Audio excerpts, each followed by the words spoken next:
guys, ito try natin ngayon yung bago ng pangkulay na nakita ko sa Watsons, which is the Catedral. And this one is for only 79 pesos.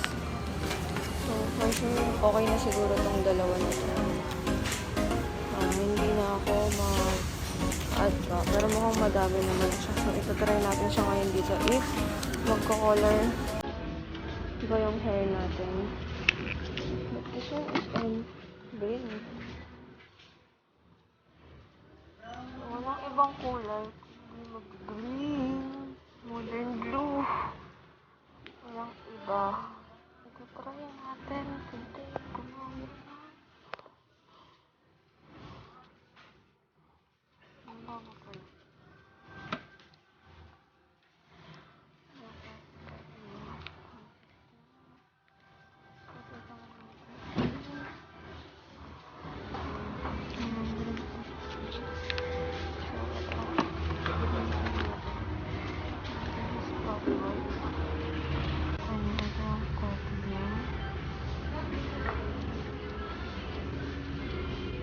So, hi guys, welcome back to my channel. So, for today's video is magkukulay tayo ng buhok. And titingnan natin kung effective ba yung bagong pangkulay ngayon ng Katy Doll. Let's try it. So, yun nga guys, itatry ko sana yung Katy Doll yung pangkulay. Pero kasi parang kasi mamaya kumapit na naman siya sa hair ko.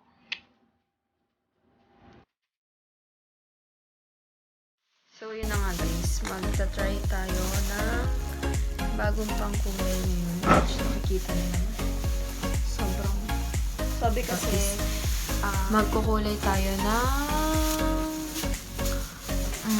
emerald green ng Katy Doll or Catty Doll. Eto, nabili ko siya sa Watson for only 79 pesos. Pero itatry ko lang siya kung effective ba siya sa buhok ko. So, for this vlog is meron akong ito.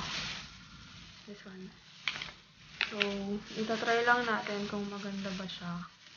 Pero mukhang naman siyang maganda. Ang tagal ko na ito binili sa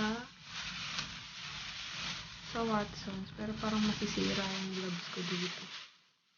And parang ang kapit niya. So, magsisimula ako dito sa likod. Kung kakapit. Ay, ang bango niya. Ang bango. So, yan. But parang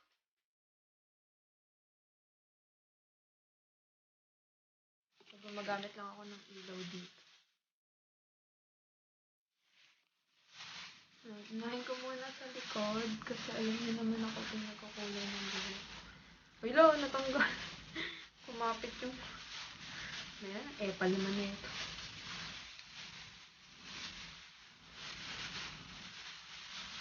Kasi iniiwasan ko kumapit yung kulay niya sa...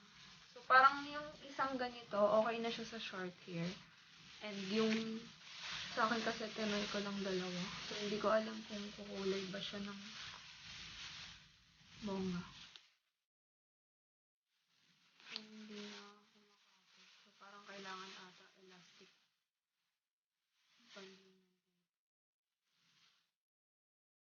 Ang bango niya guys. Parang hindi naman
Ayan, nagre-reflect na yung color green na.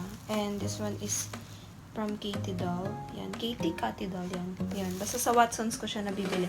Iba-iba yung kulay niya. May blue, red rose, red, pink, violet. Kaso wala nang violet. Pero since nakapag-violet and blue naman ako, tinry ko na itong emerald green. Kung maganda. Kung babagay ba sa akin yung green. So, since mahal ang pakulay sa salon, yung DIY na lang din dito. So, wala na naman akong magawa ulit. Ayan. Bababad ko lang siya for 5 to 10 minutes, then pabanlawan ko na siya mamaya. So, pasensya din ako, medyo magulo yung vlog na to kasi iniwasan ko talaga green yung kamay ko. Then, yung gloves ko nabutas sa sobrang haba ng kuko. So, yan. Babalikan ko kayo guys later after 5 to 10 minutes.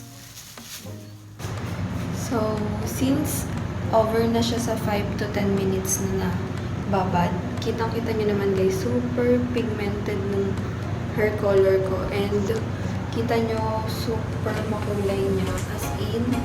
And tingnan lang natin kung maglalas siya until 7 days. Kasi yung sa Cello Wax, hindi talaga siya hindi lang talaga siya 7 days. Until mag-fade lang yung kulay ng buhok mo, doon lang siya magbabago yung hair color. So parang ang ganda ng emerald green pala, parang bumagay sa akin. So yan, makikita natin mamaya pag binalawan. Pero gumagamit kasi ako ng keratin once na nagkukulay ako ng buhok. Pero as in, may treatment naman lahat ng ginagamit ko na hair color. Pero ito kasi, for dry, para hindi siya ma-dry.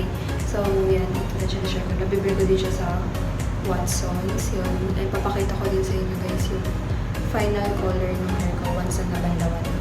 So, babalawan ko na siya guys.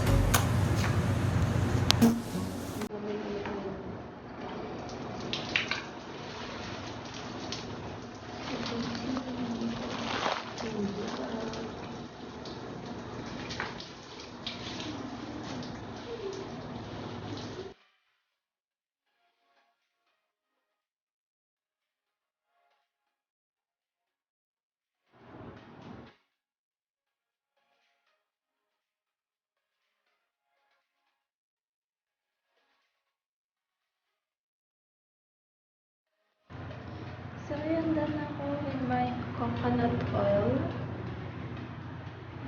So, mamaya ipapakita ko sa inyo guys kung ano yung final hair color. Pero, in fairness, di siya kumakapit sa nails. Unlike sa Cello Wax na kumakapit siya.